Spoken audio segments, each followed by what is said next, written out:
Okay, here's a wild thought. What if technology made everything, and I mean everything, from your electricity bill to a doctor's visit, so ridiculously cheap that it was basically free? Today, we're diving into futurist Salim Ismail's radical vision of something he calls the deflationary singularity, and what it would actually mean to live in a world where cost is no longer a thing. So this is the core idea we're unpacking. Just let that sink in for a second. Ismail is arguing that we're on the verge of a complete, total economic reset. It's a pretty jarring thought, right?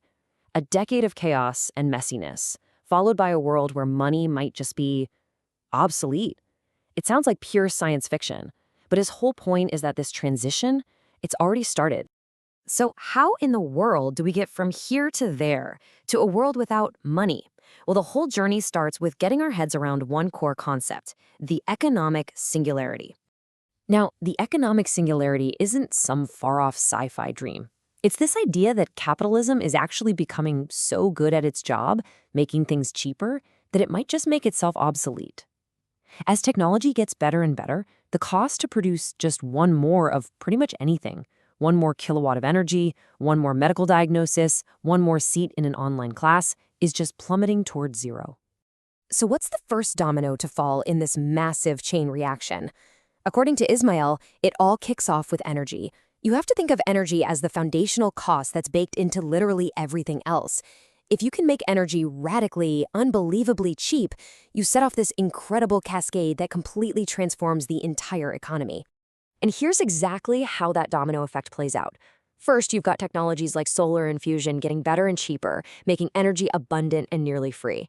All that cheap power then fuels the giant data centers that are hungry for energy to run powerful AI.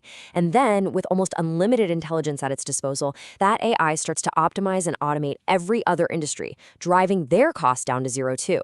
It's this powerful, self-reinforcing loop. So, what does this actually look like in the real world? This isn't just a theory, right? Ismail points to these massive cornerstone industries that are already feeling the heat from this deflationary pressure. Okay, first up on the chopping block, education.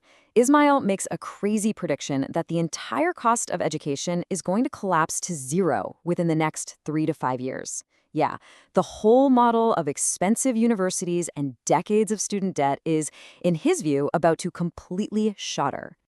Why so fast? Well, get this. It's because personalized AI tutors are proving to be just unbelievably effective. The data we have now shows a kid can learn the same stuff 5 times more effectively, or you could say in 1/5 of the time with a dedicated AI compared to a traditional classroom. I mean, when a free tool is that much better, the old expensive system just can't compete. It's game over. Okay, now let's pivot to healthcare. And the numbers you're looking at here are, well, they're pretty stark. A human doctor's diagnostic accuracy hovers around 74%. An AI diagnostician, on the other hand, starts at 88%, and it only gets better from there. It doesn't have human biases, it doesn't get tired, it doesn't have gaps in its knowledge. This is a fundamental shift in how we even think about medicine. And the implication here is just staggering.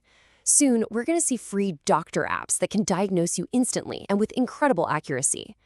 But this creates a really weird paradox. Healthcare makes up 20% of the US GDP. So if you solve major health problems and make diagnosis free, GDP actually goes down because we're spending less money. It's wild, right? Our whole economic model just isn't built for a world of abundance and well-being. And you know, this perfectly illustrates the path that this kind of disruption takes. We've all seen this movie before with the music industry. Back in the day, the studios sold scarcity, physical CDs for $20 a pop. Then digital disruption hit with things like Napster, and it was total chaos. And now we live in a world of pure abundance, with services like Spotify giving us everything for a small subscription. This is the exact blueprint for what's coming to healthcare, education, transport, you name it. Of course, a change this massive, this fundamental, it's not going to happen without a fight. The existing systems, the old guard, they have a really powerful defense mechanism. Ismail has a great name for it. He calls it the immune system response. It's like the antibodies that rush to attack any new disruptive idea. And this resistance, it operates on 3 different levels. First, you've got the individual level. Our brains are just hardwired to be scared of new things. It's why something like a self-driving car can feel a little unsettling. Then there's the organizational level. Big companies are built for predictability and stability, not for the kind of radical, ground-shaking change we're talking about. And finally, you have the institutional level, where whole industries use their power and money to lobby for regulations that protect the old way of doing things and just choke out any new competition. And this resistance is incredibly powerful. Ismail tells this great story about bank CEOs complaining to him about regulators, and he replied, "Are you kidding? That's your best friend. They're keeping the startup hordes at the gates." For a lot of these legacy industries, regulation isn't really a burden, it's a shield. But that shield, it can't hold forever against this relentless tide of technology.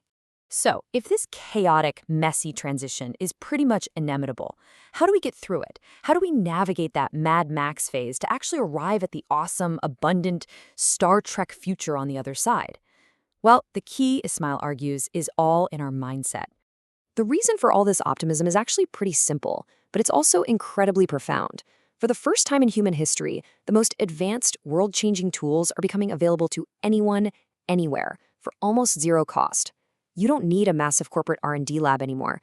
One person with a laptop and a good idea now has access to the same powerful AI, the same open-source software, the same cheap sensors as a giant corporation.